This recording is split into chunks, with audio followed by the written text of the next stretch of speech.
Hi there, Angie Austin here at the Oil and Gas 360 2017 EnerCom Oil and Gas Conference. We are here again and we are with Roe Patterson this morning.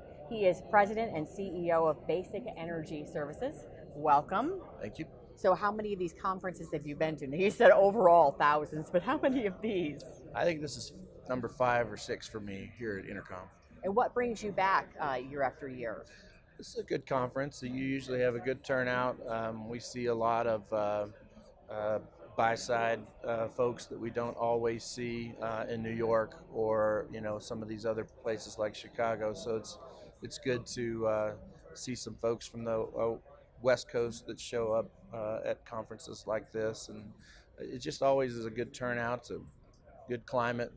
I was just going to say weather's you're great. from Texas, Yeah, so it's nice, cool weather for me. So, yeah, it's always just been a popular conference for most people. Yeah, and the weather a perk. Mm-hmm. All right, let's start with the first question. A basic strategy mentions maximizing utilization to protect market share. Can you explain what you mean by that and how you implement that? Sure. Basic does best with all of its business lines whenever we focus our assets around well count. So just chasing a drilling play, for instance, a burgeoning play is not necessarily one of our strong suits, because we want to try to get as many bites at the apple for all of our asset groups and all of our business segments as we can. So that's where we generate the best economies of scale. So we try to get around as much well count as we can.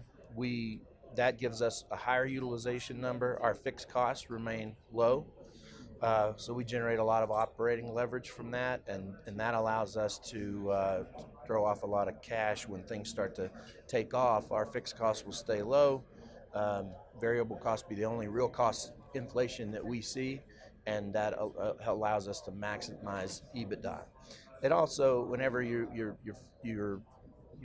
maximizing your utilization in these local geographic markets, you can really protect and hold a lot of market share, because it's hard for people to come in and for competitors to come in and unseat you when you've maintained such a strong local presence. Yeah, that makes sense.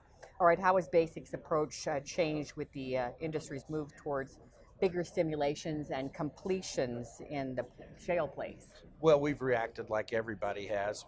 Our equipment, by and large, doesn't really care whether it's on a big job or a small job. It does the same function. Right. But obviously, for our frac spreads, we've had to bring out more spare of equipment. Our running on 24-hour ops and horizontals, long lateral horizontals, we have to have more excess equipment available for standby. So that means we dedicate more horsepower per spread. Obviously, the amount of sand that we're pumping, the amount of water that we're pumping now, the stage count going up the way it has increased wear on our assets. So we expect a little bit shorter life out of some of our assets. Okay. That's changed the way we do a lot of repair and maintenance. It's changed the way we order some of the wearable components like fluid ends, etc. In our other business segments like well servicing and fluid services, not much has changed. I would say that we see a higher demand for our Class 4 rigs. These are rigs with 250,000 pound hook load, 104 foot derrick at a minimum. These are your bigger Class 4 rigs. They have a higher operating work floor. These high spec rigs is really what they are, make up 3/4 of our fleet already. So we really didn't have to reconfigure the fleet in any way. We didn't really have to change a lot. We already had those assets. We're just seeing higher demand for them. All right. All right, how is Basic positioning itself for a long-term increase in demand for fracturing and for completion services? Well, we're certainly focused on all of our completion-oriented businesses, and to the extent that we can configure the fleet for more completion business, we're doing that. We have dedicated more of our coil to completions rather than remedial work. Obviously, our frac horsepower is fully booked. We're doing a lot of cement work around drilling and completion.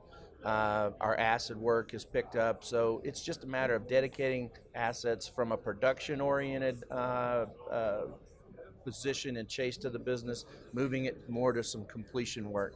It's easy for us to pivot back and forth because, like I said, the assets really perform the same. We're not really having to rededicate the fleet in any way, but we're proud of the position that we have, especially in plays like the Permian Basin, where we see a high rig count and a high completion count. And the Delaware of the basin, the Delaware is the hottest area for us. Then we also have a lot of assets in the Niobrara and the Eagle Ford, where we've also seen an increase in drilling and completion activity. So we've just oriented the fleet to go where the work is, and we're lucky because we're there already and we have good, strong positions already. All right, so what's a prudent strategy for energy service companies to insulate themselves from future downturns? Well, that is a $1 million question, literally. So I would say, every company has to be mindful of the leverage that they are sustaining and trying to carry. So too much debt can get you in a lot of trouble if there's a quick downturn. A lot of our service companies, including ours, experienced that in 2014, late 2014, when the market turned and pivoted in a hard way. So that's not ever good for our industry. So carrying too much debt is number one. Number two, probably trying to get too much new build in the pipeline that your balance sheet can really sustain.